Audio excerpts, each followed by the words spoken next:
নমস্কাৰ বন্ধু বান্ধৱীসকল, স্বাগতম জনাইছোঁ টু জব চেনেলৰ অন্য এটা ভিডিঅ'লৈ। বন্ধু বান্ধৱীসকল, আজি মই SSA অৰ্থাৎ সমগ্ৰ শিক্ষা অসমৰ ফালৰ পৰা প্ৰকাশিত এটা বিজ্ঞাপন, যিটো বিজ্ঞাপনত শিক্ষকৰ কাৰণে আহিছে। এই পদসমূহৰ কাৰণে আপোনালোকে কেনেধৰণে আবেদন কৰিব আৰু ইয়াত শিক্ষা কিমান লাগিব, আপোনালোকৰ টেট ইয়াত প্ৰয়োজন হ'বনে নহয় ইত্যাদি সকলোখিনি কথা আজি মই এই ভিডিঅ'ৰ জৰিয়তে আপোনালোকক জনাবলৈ চেষ্টা কৰিম। গতিকে বন্ধু বান্ধৱীসকলে ভিডিঅ'টো স্কিপ নকৰাকৈ শেষলৈকে চাব বুলি মই আশা ৰাখিলোঁ। বন্ধু বান্ধৱীসকল, আপোনালোক যদি মোৰ চেনেলত প্ৰথমবাৰলৈ আহিছে তেন্তে চেনেলটো ছাবস্ক্ৰাইব কৰি কাষতে থকা অল নটিফিকেশ্যনটো অন কৰি দিব, যাতে আপোনালোকে অসম তথা ভাৰতবৰ্ষৰ বিভিন্ন চৰকাৰী বেচৰকাৰী চাকৰি বিজ্ঞাপনবিলাক সৰ্বপ্ৰথমে মোৰ চেনেলৰ জৰিয়তে লাভ কৰিব পাৰে। আহকচোন আমি আজিৰ ভিডিঅ'টো আৰম্ভ কৰোঁ।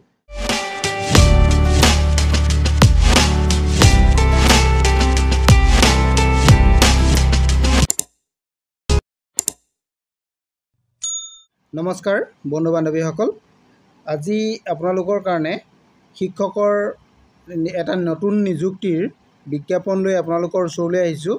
বিজ্ঞাপনটো আপোনালোকে নিশ্চয় দেখা পাইছেই। অসম চৰকাৰৰ অধীনৰ সমগ্ৰ শিক্ষা অসমৰ পৰা এই বিজ্ঞাপনটো আহিছে। এই বিজ্ঞাপনটোৰ সবিশেষ আপোনালোকে জানিবৰ কাৰণে ভিডিঅ'টো আপোনালোকে শেষলৈকে চাব, স্কিপ নকৰিব। স্কিপ কৰিলে হয়তো আপোনালোকে কিছু অংশ থাকি যাব পাৰে, তেতিয়া আপোনালোকে বুজাত অসুবিধা হ'ব।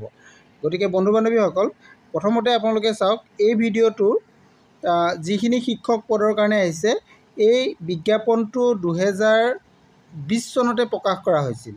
এই 20 চনত যিটো বিজ্ঞাপন আছিল, এই বিজ্ঞাপনটোৰ ওপৰত হাইকোৰ্টত আপিল কৰা হৈছিল, কমপ্লেইন দিয়া হৈছিল, তাৰ কাৰণে বন্ধ কৰি ৰখা হৈছিল।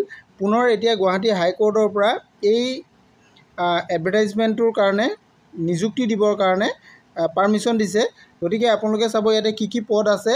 ইয়াতে পদসমূহ আপোনালোকে যদি চায় যে লোৱাৰ প্ৰাইমেৰী স্কুলৰ কাৰণে পদ আছে আৰু assistant teacher social science, maths and ছায়েন্সৰ কাৰণে ইয়াতে আপাৰ প্ৰাইমেৰীৰ কাৰণে টিচাৰ বিচৰা হৈছে। আৰু এই পদখিনিৰ কাৰণে আপোনালোকক কি বস্তু প্ৰয়োজন হ'ব, বিজ্ঞাপনটো যিহেতু আপোনালোকে ইয়াতে চাব পাৰিব। বিজ্ঞাপনটো আপোনালোকৰ ইয়াতে যদি আপোনালোকে চাই 24/9/2020 এই বিজ্ঞাপন আহিছিল SSA আণ্ডাৰৰ পৰা। গতিকে ইয়াতে আছে সকলোখিনি কথা। ইয়াত কোৱালিফাইড হ'ব লাগিব আপোনালোকে CTET, এইটো উল্লেখ আছে। CTET কোৱালিফাইড যিখিনি কেণ্ডিডেট আছে তেওঁলোকৰ কাৰণে পদসমূহ আহিছে। আৰু ইয়াৰ এতিয়া যিটো আপোনালোকৰ অনলাইন আবেদন হ'ব, সেই অনলাইন আবেদনৰ কাৰণে আপোনালোকে ইয়াতে ডেটটো দিয়া হৈছে 17 জুলাই। 17 জুলাইৰ পৰা আবেদন আৰম্ভ হৈছে আৰু ইয়াৰ লাষ্ট ডেটটো দিয়া হৈছে যে 27 জুলাই 2025। অৰ্থাৎ আপোনালোকে 17 জুলাইৰ পৰা 27 জুলাইৰ ভিতৰত আবেদন কৰিব লাগিব। এতিয়া আপোনালোকে এই বস্তুখিনিৰ সবিশেষ যদি আৰু জানিব বিচাৰে তেনেহ'লে ইয়াতে এইটো অফিচিয়েল ৱেবছাইট আছে, ssa.assam.gov.in। এই অফিচিয়েল ৱেবছাইটত গৈ আপোনালোকে চাব পাৰিব। তাৰ পৰা আপোনালোকে অনলাইন আবেদনো কৰিব পাৰিব। ইয়াৰ কাৰণে আপোনালোকৰ ডকুমেণ্টছ কি প্ৰয়োজন হ'ব এইখিনি কথা ইয়াতে উল্লেখ কৰা আছে। ডকুমেণ্টছসমূহ আপোনালোকে ৰেডি কৰি ল'ব লাগিব। প্ৰথম কথা, আপোনালোকে এইখিনি ডকুমেণ্টছ স্কেন কপি দিব লাগিব। ইয়াতে উল্লেখ আছে scan document required to be uploaded in colour আপোনালোকে দিব লাগিব ইয়াতে। গতিকে আপোনালোকে ডকুমেণ্টছসমূহ চিনাক্তকৰণ কৰি লওক ভালধৰণে। আপোনালোকে ডকুমেণ্টছসমূহ যিহেতু ৰেডি কৰি ল'ব লাগিব, স্কেন কৰি ল'ব লাগিব। স্কেন কৰি আপোনালোকে আপলোড দিব লাগিব। প্ৰথম নম্বৰ 1 ডকুমেণ্টছ আপোনালোকৰ দিয়া হৈছে যে পাছপৰ্ট ছাইজ ফটোগ্ৰাফ। 2 নম্বৰতে দিয়া হৈছে যে HSLC এডমিট কাৰ্ড বা HSLCৰ পাছ চাৰ্টিফিকেট। 3 নম্বৰতে কোৱা হৈছে যে HSLC অৰ্থাৎ higher secondary marksheet and certificate. 4 নম্বৰতে দিয়া হৈছে ডিগ্ৰী মাৰ্কশ্বিট এণ্ড চাৰ্টিফিকেট। 5 নম্বৰতে দিয়া হৈছে any other marksheet and certificate. যদি হাই এডুকেশ্যনৰ আছে তেতিয়াহ'লে এইটো ছাবমিট কৰিব লাগিব। 6 নম্বৰতে দিয়া হৈছে আপোনালোকৰ DLED বা BEd আছে যদি তাৰ মাৰ্কশ্বিট ফাৰ্ষ্ট ইয়েৰ বা ছেকেণ্ড ইয়েৰৰ দুইটা মাৰ্কশ্বিট এণ্ড চাৰ্টিফিকেট আপোনালোকে প্ৰডিউচ কৰিব লাগিব।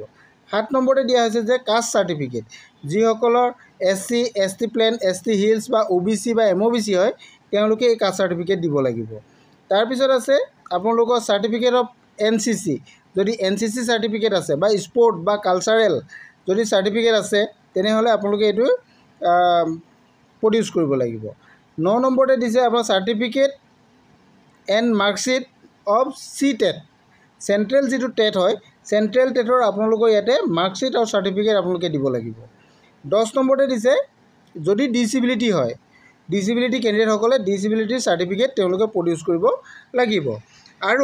আৰু এটা ডকুমেণ্টছ আপোনালোকৰ যদি আছে তেনেহ'লে আপোনালোকে এইটো ডকুমেণ্টছ ৰেডি কৰিব, যিটো হৈছে certificate of economically weaker section, যিখিনি আৰ্থিকভাৱে দুৰ্বল কেণ্ডিডেট আছে EWS কেণ্ডিডেট আছে তেওঁলোকৰ কাৰণে। আৰু এটা দিব লাগিব, সেইটো হৈছে আপোনালোকৰ ছিগনেচাৰটো আপোনালোকে স্কেন কৰি দিব লাগিব। এই 12টা ডকুমেণ্টছ ৰেডি কৰি আপোনালোকে 17 তাৰিখৰ পৰা যিহেতু অনলাইন আবেদন হৈছে 27 জুলাইৰ ভিতৰত অনলাইন আবেদনটো কৰি ল'ব পাৰিব।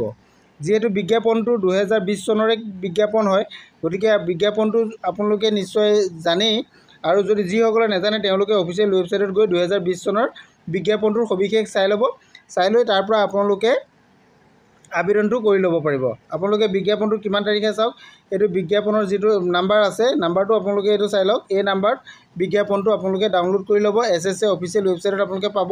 তাতে আপোনালোকে গৈ বিজ্ঞাপনটোৰ সবিশেষখিনি চাই ল'ব পাৰিব। মই এতিয়া নতুনকৈ যিখিনি পদৰ কাৰণে আহিছে নটিফিকেশ্যন, সেই নটিফিকেশ্যনটোৱে আপোনালোকক জনাবলৈ চেষ্টা কৰিলোঁ। আৰু যদি অধিক জানিব বিচাৰে তেনেহ'লে আপোনালোকে মোৰ ভিডিঅ' শেষত কমেণ্ট কৰিব, মই আপোনালোকক সহায় কৰিবলৈ চেষ্টা কৰিম। আজিলৈ ইমানেই, থেংক ইউ।